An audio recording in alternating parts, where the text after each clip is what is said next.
All right, welcome back. We're doing a real quick recruiting update. Appreciate you tuning in. Appreciate you hanging out today. If you are new to the channel, if you're new to the page, do me a favor and subscribe. The button's right there under Zach over there. But Zach from Noles 247 on the bench. How you doing this morning? I'm great, TJ. How are you? I'm good.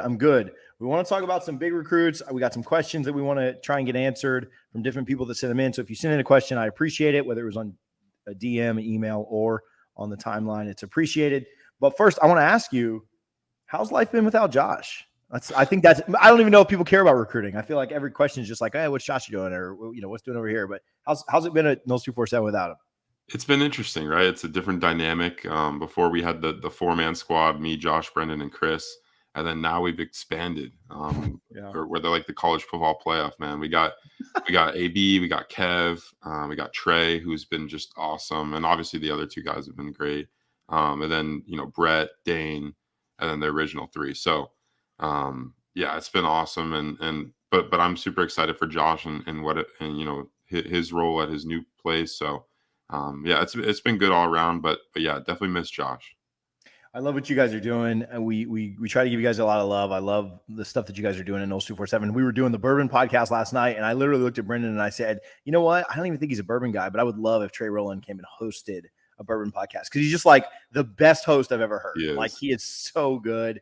Shout out my guy Dane, of course, and the stuff that the X's and Noles guys do is fantastic. You mentioned, and Brett's the best when it comes to baseball for sure. So you guys rock, but I miss Josh too. I mean, he's not dead. He's gonna be in Louisville this weekend. So, all right. People always save questions for last. So I'm gonna do questions first that came in. So shout out to listeners. Shout out to people that follow along. I'll do some questions first, and then we'll get to the meat later. We'll talk about Blake Nicholson. We'll talk about Hakeem Williams at the end. But I want to ask a couple of questions here. Somebody asked on social media, is there any quarterback that's committed to another team right now that may be struggling and might look at FSU as an option, something that you'd kind of keep your eyes out for, or any kind of QB recruiting that could be happening later on down the year? Maybe similar to a Sam Howell situation for UNC a few years ago. They weren't really in it until the very end when things changed at FSU. Yeah, well, I don't know of any quarterbacks that are struggling that FSU would try and go and get. One guy I'll note is Kansas State quarterback commit Avery Johnson. He was a former Florida State target back when Kenny Dillingham was here last offseason. He camped at FSU, and he had FSU pretty high on his list. He's out of the state of Kansas, so Kansas State was a hometown school pick. But I could see FSU going in that direction maybe later in the season, especially if FSU has the season that they're hoping they can have, and maybe Kansas State struggles a little bit. I'm personally a huge fan of Avery. I think, athletically, he's one of the most gifted quarterbacks in the class. He also has a really nice arm, and he tested out like one of the best at the Elite 11. So, yeah, I'm a huge fan of him, and he's a guy that's committed to another school, I guess, that FSU could pursue down the line.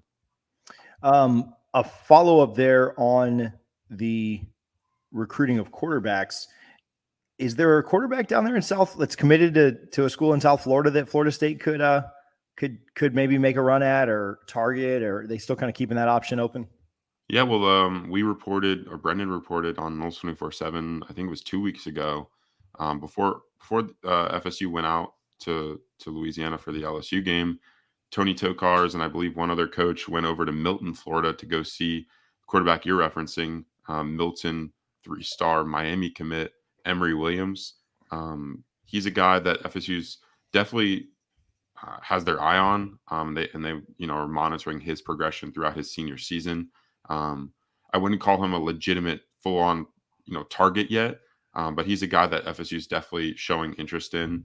And I think if FSU were to offer and pursue, I could see that recruitment becoming pretty serious on both sides. I have a buddy that lives in Milton, Florida, and there's a kid committed to Georgia right now too, out of Milton. And so he texted me the picture of Tony and the other coach and he's like, holy crap, Florida State's here. Nobody comes to Milton, Florida. And I was like, yeah, I was like, don't share that anywhere, and then obviously Brendan said it was no big deal, but shout out Milton, Florida. Somebody also asked Are there any high level like flip targets? Maybe not quarterback position. You mentioned a couple there with QB, but are there any flip targets that are maybe in the works that are committed elsewhere that Florida State's still in a decent position for in this 23 class? Yeah, well, the first guy I'll know is a guy that you just kind of reference, out of Milton High School, over there in no man's land. It's a great, it's a cool town. Like it's kind of old school over there. Dane and I actually went over there last Friday or this past Friday. Pretty cool. But yeah, so 4-star Georgia wide receiver commit Raymond Cottrell. He's a guy that FSU was actually in his recruitment before he made the pledge to Georgia. He was a former UF commit, believe it or not, and then flipped to Georgia last season. So yeah, he's a guy that Florida State's trying to get on campus. He told me he'll likely be on campus for the Clemson game. That's not like completely set in stone, but that's he plans to make it regardless. To one of FSU's home games. So yeah, he's a guy that FSU is working to flip. Another guy I'll note. It's kind of in the waiting game for him, but 4-star running back Michael Mitchell, committed to Utah right now out of Middleburg, Florida. He's a guy that Florida State's kind of waiting on his grade situation to, you know, they're trying to get some clarity there. I think he's trying to, he worked really hard over the summer, he told me, and took some classes to try and, alleviate some of the issues with his grades. And I think after his Q1 grades post in a few weeks of his high school year, I think Florida State could go in and offer him. And I would not be surprised if he made a quick flip to FSU, because I know that he grew up loving FSU. He even told me that his entire room is like decked out in FSU stuff. So nice. Yeah, so definitely think that if FSU offers there, they have a really good shot at flipping him. He's a really talented and productive running back over there, kind of near the Jacksonville area. Cool. So some concern maybe the last couple of weeks. It seems like the waters have somewhat subsided.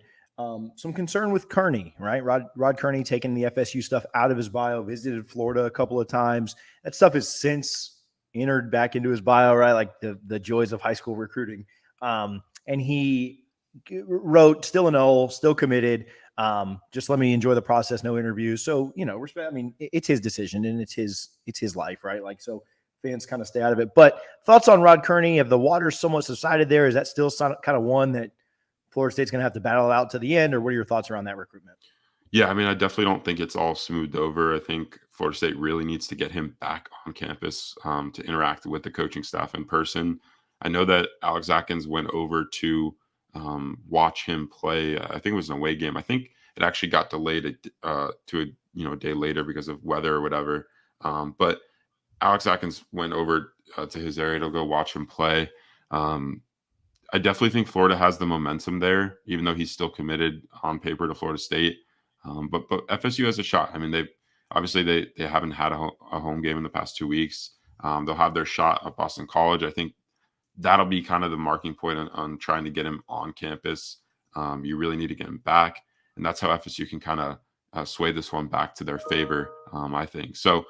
Yeah, I mean, UF's definitely involved. They got him on campus in back-to-back weekends, and then Georgia is another school that I've heard that's still in communication with Rod and wants to get him on campus as well. So it'll be a tough battle for FSU, but I trust Alex Atkins in his ability to recruit. So yeah, we'll see how that one goes.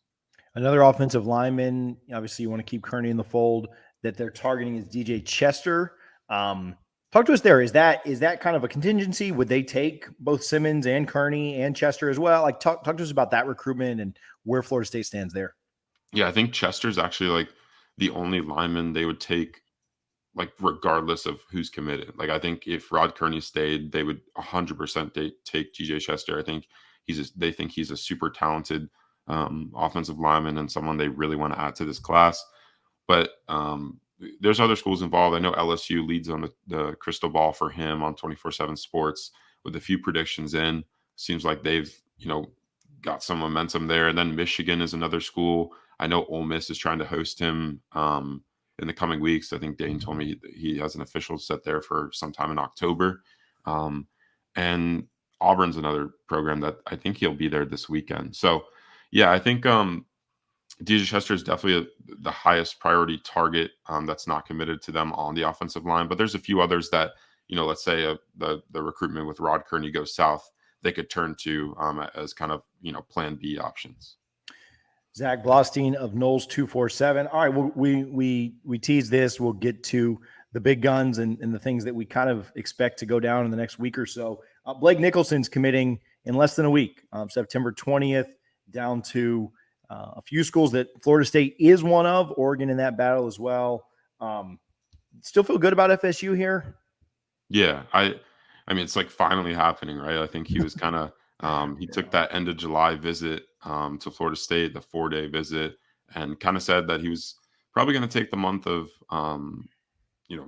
July and the rest of August to kind of think over his decision. But we're kind of late into September now, and he finally set his commitment date. I still love FSU here. They've been confident throughout. I think Oregon was kind of their biggest threat.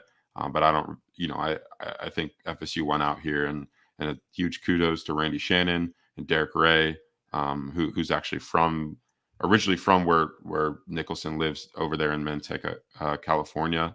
So yeah, it's a huge pickup if FSU lands him, and that's where my prediction lies.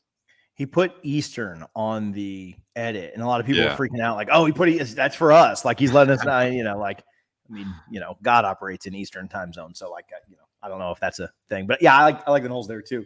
And then the big one, Hakeem Williams announces on the 23rd, was in the Dome and seemed to enjoy himself. I know you guys reported on that too. The people I spoke with said he had a hell of a time there in the Dome. I don't know how you could go to that game and not have a great time. Maybe if you're an LSU fan, but in the Dome for that. Traveled to Pittsburgh last week.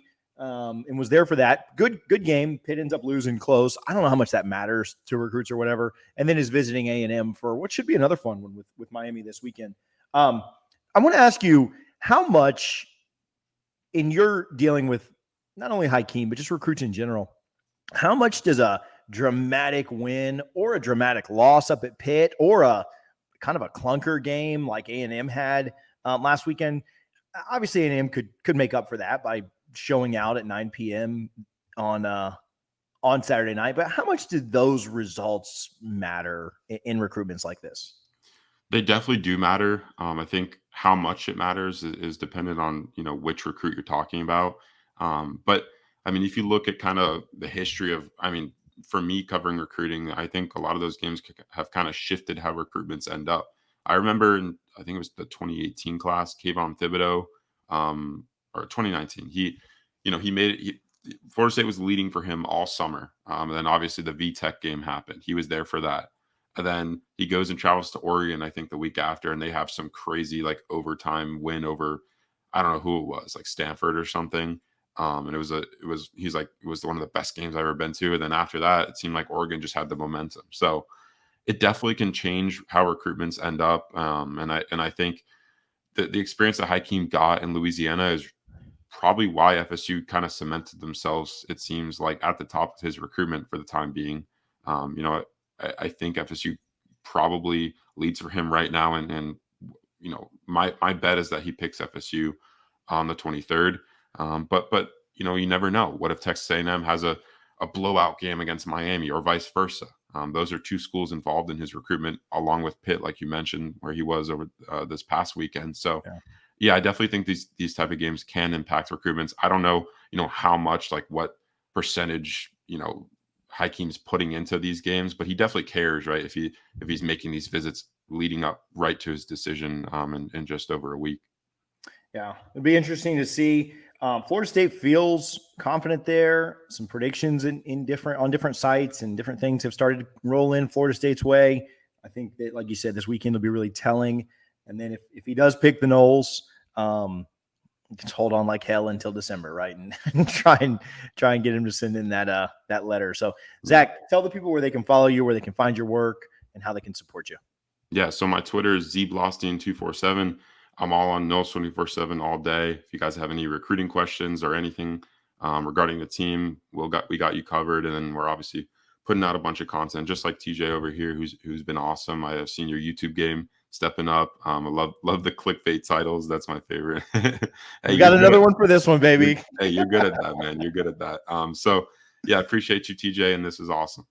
Yeah. Thank you, Zach. Again, if you enjoy the video, smash the subscribe button. Go follow Zach on social media. Check out the guys at Noles 247 where they bring you this kind of content like literally every day. So good stuff, man. I appreciate you, and we'll talk soon. Thank you.